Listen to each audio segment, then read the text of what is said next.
ঘরের সবাই পেঁপে খেতে চায় না। তা আজকের রেসিপিটি কিন্তু তোমার জন্য। কি কি করে এত সুন্দর তুমি রেসিপিটি বানাবে সেটি দেখার জন্য আমার সঙ্গে কিন্তু পুরাটাই থাকতে হবে। নমস্কার, সোনালির ঘরকন্যায় স্বাগত জানিয়ে একটু পর্ব নিয়ে চলে এলাম। দেখো, আমি এখানে একটা বেশ ছোটো সাইজের পেঁপাকে নিয়েছি, তুমি তোমার প্রয়োজন মতন নিবে। এরপর পেঁপাটাকে ছাল বাকল পেঁপার জামা কাপড়গুলো সব খুলতে হবে তো আর কি, সব ছাড়াই ছুড়াই দেখো সুন্দর করে নিয়ে নিলাম। এরপরে এই যে গেটারটা আছে সেইটা দিয়ে এমনি করে আমি ঘষে নেবো। বেশ ঘষাটার পর দেবে বাঁধাকপির মতন খানিকটা হবে আর কি। হ্যাঁ, বেশ একটু মোটা মোটা করে হবে, কিন্তু একটু ধৈর্য ধরে করবে যেন খুব দানাটা নেই না থেকে যায় আর কি। এবার দেখতে পাচ্ছ আমি এবার পুরোটাই আমি ঘষে নিয়ে তোমাদের কাছে আসছি। আর দেখো পুরোটাই আমার সুন্দর করে ঘষা হয়ে গেছে। হ্যাঁ, এবার দেখে তোমরা বুঝতে পারছো তুমি যেরকম তোমার লাগবে সেই অনুযায়ী তুমি পেঁপাটা নিবে। এইদিকে আমি এখানে 1 বাটি ছোলার ডাল ভিজিয়ে রেখেছিলাম, ছোটো বাটির। হ্যাঁ, সেটা মোটামুটি 3-4 ঘন্টা ভিজালেই হবে আর কি। বেশ সুন্দর দেখতে পেলে ছোলার ডালটা ভিজে গেছে। এরপর ছোলার ডালটা আমি মিক্সির মধ্যে দিয়ে বাটিয়ে নেবো। যতটা সম্ভব চেষ্টা করবে জল ছাড়া বাটার আর কি, তাহলে জিনিসটা ভালো হবে। হ্যাঁ, এখানে দিলাম আমি 1/2 ইঞ্চির মতন আদা আর 2টা কাঁচা লঙ্কা। এরপর দেখো খুব সুন্দর করে এটা বাটা হয়ে গেছে। দিয়ে এর মধ্যে আমি দিয়ে দিলাম আন্দাজ মতন নুন। দিয়ে এবার যতটা সম্ভব পারবে একটু ফাটাবে আর কি। আর 1 চুটকির মতন দিয়ে দিলাম আমি খাবার সোডা। দিয়ে এবার সুন্দর করে এটা ফাটিয়ে নিল। হ্যাঁ, বেশ বেশ সুন্দর আর কি, বেশ পকোড়াটা সুন্দর হবে। এদিকে আমি একটি মশলা রেডি করে নিচ্ছি। তোমার 1 ইঞ্চির মতন আদা আর 4-5টা কাঁচা লঙ্কা, তুমি নুন ঝাল সম্পূর্ণ নিজের আন্দাজ মতো নিবে। এদিকে কড়াইয়ে আমি সরষার তেলটা বেশ সুন্দর গরম হয়ে যাওয়ার পর ওই যে আমি ছোলার ডালটা বেটেছিলাম সেটি দিয়ে আমি ছোটো ছোটো করে আমি পকোড়াগুলো ভেজে নিলাম।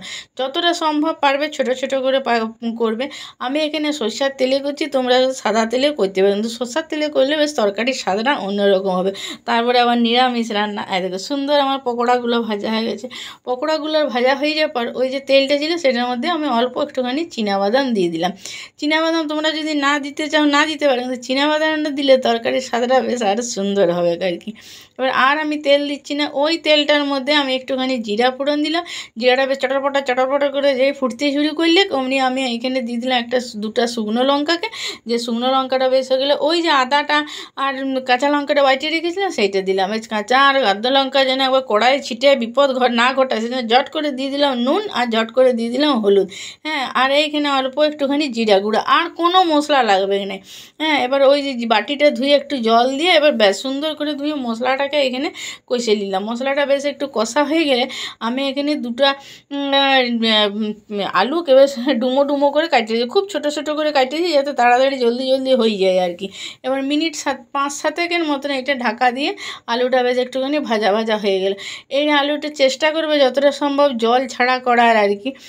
দিয়ে এরপর আলুটা বেশ অর্ধেকটা যখন ভাজা হয়ে গেলে তখন আমি এইখানে দিয়ে দিলাম পেঁপাটা দিয়ে সুন্দর করে এইখানে বেশ লড়ন চড়ন করবো আর কি, যাতে সুন্দর সব মশলাগুলো দিয়ে ঢুকে যায় আর কি। দিয়ে এর মধ্যে আমি এইখানে যে বাদামটা ভাজিয়ে রেখেছিলাম সেইটা দিলাম, আর অল্প একটুখানি দিলাম চিনি। কারণ নিরামিষ তরকারি তো একটুখানি বেশ নুন স্বাদ চিনি বেশ একটু ব্যালেন্স না হলে ভালো লাগে না। এরপর ঢাকা দিয়ে রেখে দিলাম মিনিট 5-7 মধ্যে। এবার তোমরা আমাকে কমেন্ট করে জানাবে তো তোমরা কে কীরকম পেঁপের তরকারি খেতে ভালোবাসো, কে কীরকম করে বানাও। আর একবার আমার মতন করে বানায় হ্যাঁ আমাকে কিন্তু অবশ্যই কমেন্ট করে জানাবে তোমাদের খেতে কেমন লেগেছিল।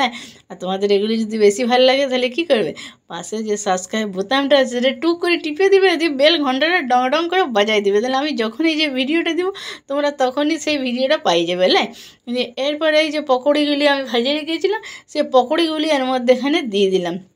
দিয়ে এরপরে এটিকে আরও সুন্দর করে নাড়াচাড়া করবো। এটা মিনিট 2-3 মতো নাড়াচাড়া করতে হবে, তাহলে মশলা সমস্ত কিছুটাই আদার মধ্যে ঢুকে যাবে, কারণ পকোড়াগুলোর মধ্যেই ঢুকে যাবে আর কি। তাহলে তোমার খেতে বেশ ভালো লাগবে। একটুখানি এটা একদম সিম আঁচ করে এখানে কিন্তু পকোড়াগুলো বেশ ভাজার মধ্যে দিতে হবে, দিয়ে একটু নাড়াচাড়া করতে হবে। এরপরে আমি এখানে দিয়ে দিলাম অল্প একটুখানি গরম মশলা। হ্যাঁ, গরম মশলাটা না দিলে জমবে না আর কি। দিয়ে এবার বেশ খানিকটা এখানে দিয়ে দিলাম ঘি। হ্যাঁ, নিরামিষ তরকারি একটু ঘি গরম মশলা শেষে দিলে স্বাদটা তো একবারে 14 গুণ বেড়ে যায়, এটা তো বলার কিছু নাই। দিয়ে এরপরে এমনি করে সুন্দর করে এইখানটাতে মাখাই নিলাম। যতটা সুন্দর তুমি মাখাতে পারবে একটু ধৈর্য ধরে, বললাম তো একটু ধৈর্য ধরে করবে। যে পেঁপে খেতে চায় না একবার তার কাছেও তুমি রাঁধে দাও, সে খাবে কি খাবে, আমি তোমাকে 200% দিয়ে বলতে পারছি। তো একবার কিন্তু অবশ্যই তোমরা বানাবে, বানাবে কিন্তু আমাকে জানাবে তোমাদের কেমন লেগেছে আর কি। এই দেখো কত সুন্দর কালারটি হয়েছে, বিরাট কিছু মশলাপাতি কিছু লাগে না, কোনো ঝামেলা না, একটু পেঁপাটা ঘষতেই যে সময়টা লাগবে, তাছাড়া কিন্তু আর বিরাট কিছু ঝামেলা লাগে না। তো তোমরা বানাও, খাও, আমার পাশে সব সময়ের জন্য থেকে যাও।